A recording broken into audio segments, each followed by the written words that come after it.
بسم اللہ الرحمن الرحیم۔ السلام علیکم دوستو، کیسے ہیں آپ؟ امید کرتا ہوں آپ سب خیریت سے ہوں گے۔ اگر آپ ہمارے اس چینل پہ نیو آئے ہو تو پلیز ہمارے اس چینل کو سبسکرائب کیجیے، اور اگر کہانی پسند آئی ہو تو لائک ضرور کیجیے، شیئر کیجیے اور اچھا سا کمنٹ کیجیے۔ جیسا آپ جانتے ہیں ہمارے چینل کا نام ہے FA کہانی ود گیمنگ۔ اسی طرح آج کی ہماری جو کہانی ہے اس کا عنوان ہے خالی ہاتھوں کا خزانہ۔ چلے شروع کرتے ہیں کہانی۔ ایک دور دراز گاؤں میں ایک غریب مگر باہمت نوجوان رہتا تھا جس کا نام عثمان تھا۔ عثمان کے ماں باپ بچپن میں ہی دنیا سے رخصت ہو گئے تھے اور وہ اپنے دادا کے ساتھ رہتا تھا جو ایک وقت کے مشہور عالم صوفی تھے۔ دادا نے اسے سادگی، ایمانداری اور صبر کی تعلیم دی تھی۔ عثمان دن بھر لکڑیاں کاٹ کر بازار میں بیچتا اور رات کو مسجد میں صفائی کر کے تھوڑے بہت پیسے کما لیتا۔ گاؤں کے کچھ لوگ اس کا مذاق اڑاتے اور کہتے کیا کرے گا یہ لکڑیاں بیچ کر، کبھی کچھ بن ہی نہیں پائے گا۔ لیکن عثمان خاموشی سے محنت کرتا رہا۔ ایک دن عثمان جنگل میں لکڑیاں کاٹ رہا تھا کہ اسے زمین میں دبی ایک پرانی صندوقچی ملی۔ جب اس نے اسے کھولا تو اندر ایک خط اور پرانا نقشہ تھا۔ خط میں لکھا تھا یہ خزانے کا نقشہ ہے، لیکن یہ خزانہ اسے ہی ملے گا جو صبر، سچائی اور قربانی کی راہ پر چلے گا۔ عثمان نے سوچا کہ شاید یہ ایک آزمائش ہے۔ اس نے نقشہ اپنے پاس رکھا اور اپنی معمول کی زندگی جاری رکھا۔ وہ ہر دن کسی کی مدد کرتا، بڑوں کا ادب کرتا اور اپنے دادا کے بتائے ہوئے اصولوں پر عمل کرتا۔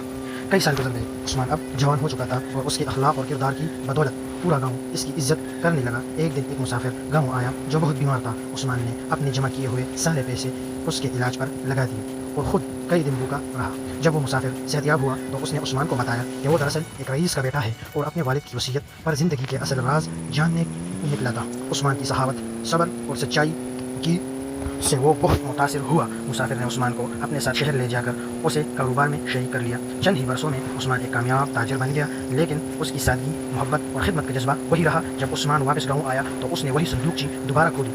اب اس میں صرف اتنا لکھا تھا، خزانہ کوئی سونا یا چاندی نہیں، بلکہ وہ نیکی ہے جو دلوں میں روشنی کرے تو خزانے کو پایا چکا ہے، کیونکہ تو اپنے خالی ہاتھ سے سب کو دے چکا ہے۔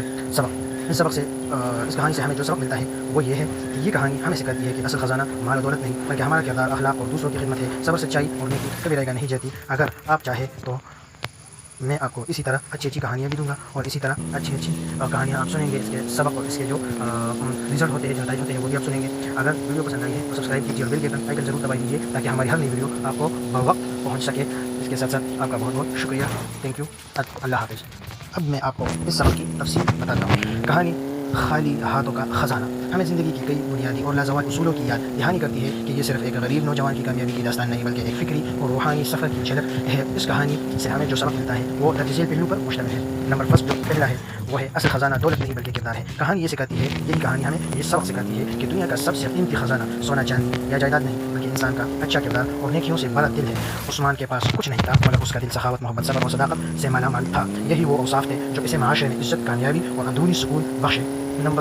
دوسرے نمبر پر جو سبق ہے وہ ہے صبر کا پھل ہمیشہ میٹھا ہوتا ہے۔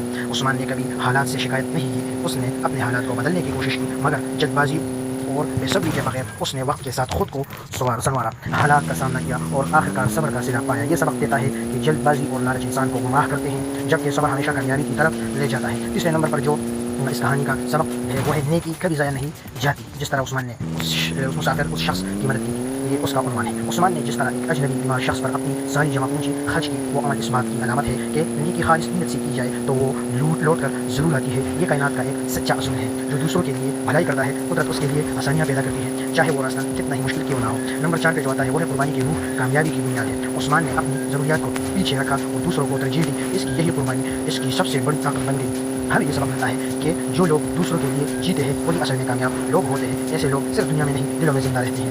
نیکی نمبر 5 جو ہے وہ ہے نیکی اور محبت کا چراغ، ہر دل میں روشنی پھیلاتا ہے۔ عثمان کی روشنی صرف اس کے کردار تک محدود نہیں رہی، بلکہ اس نے پورے گاؤں کو متاثر کیا۔ ایسے لوگ معاشرے کے لیے رول ماڈل بن جاتے ہیں، ان کی موجودگی سے ماحول میں محبت، رحمدلی اور اخلاق پھیلتا ہے۔ چھٹے نمبر پر جو ہے وہ ہے انسان کا اصل امتحان تنہائی، فقر اور محرومی میں ہوتا ہے۔